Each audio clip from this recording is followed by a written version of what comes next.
Eh bien, vous allez le faire au travers d'une méthodologie qui est la méthodologie cognitivo-comportementale. C'est la méthode moderne ou le protocole actuel. Cette méthodologie est la conséquence de deux systèmes de la psychologie. Donc d'un côté, vous avez la psychologie cognitive qui est la plus récente et la psychologie comportementale qui est antérieure. Et de ces deux approches de psychologie, nous avons hérité des fondamentaux qui permettent aujourd'hui d'avoir un modèle psychothérapeutique très efficace. Alors nous verrons dans les prochains cours l'évolution bien sûr de ces différents courants, comment nous sommes arrivés au XXIe siècle à cette situation et bien sûr l'application directe de cette méthodologie à l'hypnose. Donc sur le fond, l'hypnose représente un courant psychothérapeutique supplémentaire qui a adopté les protocoles d'intervention de la psychologie clinique actuelle. Alors simplement pour information concernant l'hypnose, cette méthodologie cognitivo-comportementale appartient à la deuxième partie du XXe siècle. Mais tout cela également, nous le verrons en détail dans les prochains cours. Donc l'hypnose d'aujourd'hui, actuelle, moderne, s'appuie sur cette méthodologie et nous allons découvrir sur le prochain schéma la structure de cette hypnose clinique thérapeutique. Donc l'hypnose clinique thérapeutique s'appuie, comme vous le voyez sur le schéma, sur ce que l'on appelle les TMC, c'est-à-dire les techniques de modification.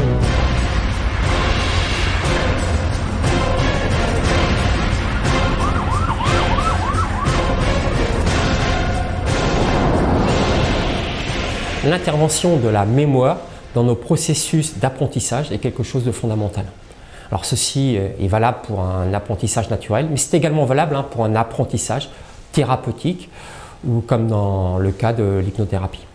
Et c'est vrai que jusqu'à la moitié du XXe siècle, on ne connaissait pas grand-chose du fonctionnement de la mémoire. Et ce fut l'une des raisons de la mystification de l'hypnose.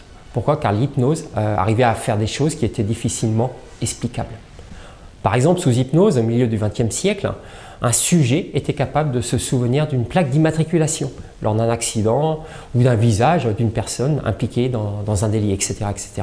Et cela a généré un mythe autour de l'hypnose, tout simplement par ignorance scientifique.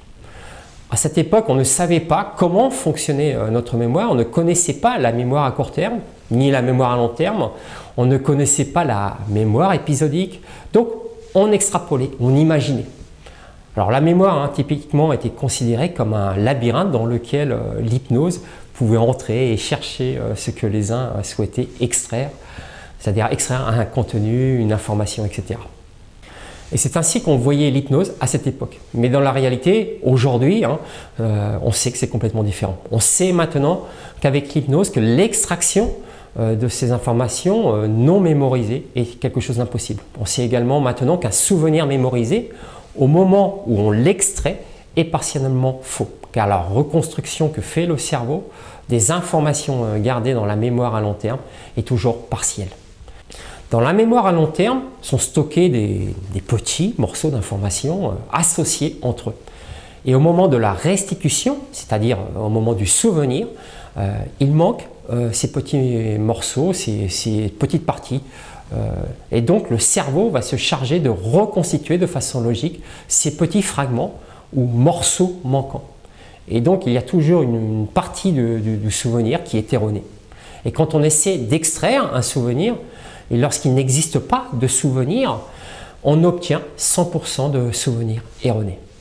Et par rapport à tout cela, il est vrai que l'hypnose a payé un fort tribut par rapport à ce type de mystification.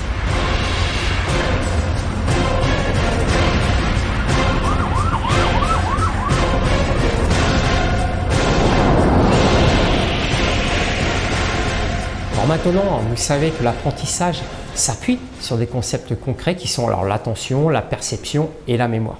Et lorsqu'on parle de mémoire, nous avons la mémoire à court terme d'un côté et la mémoire à long terme de l'autre côté.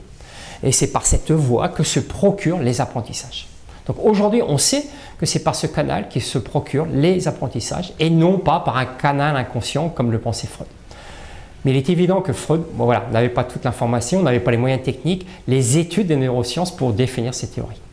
On va donc passer au schéma suivant sur lequel vous pouvez voir un résumé de notre modèle d'intervention, donc du troisième groupe dans lequel vous allez mettre en place un nouvel apprentissage. Alors, vous pouvez voir que tous les outils du troisième groupe se feront au travers d'images mentales Et ces images mentales seront construites sur le modèle d'apprentissage de Bandura.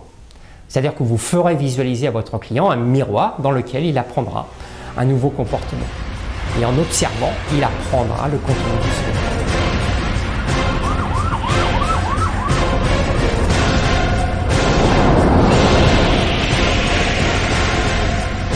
Les épaules sont confortablement installées sur la table. Cette sensation de relaxation continue de monter et arrive maintenant à la partie supérieure de tes bras. Maintenant, tu commences à sentir comment les muscles de la partie supérieure de tes bras se détendent, se relâchent, se décontractent. C'est une sensation agréable de bien-être. Cette sensation de relaxation continue d'envahir petit à petit ton corps. Elle arrive maintenant sur la partie inférieure de tes bras. Et tu commences à ressentir cette sensation de relaxation, cette sensation de décontraction qui envahit toute la partie inférieure de ton bras. Tu sens comment tous tes muscles se relâchent, se détendent. Et cette sensation de relaxation continue d'envahir ton corps petit à petit et arrive doucement à tes bras.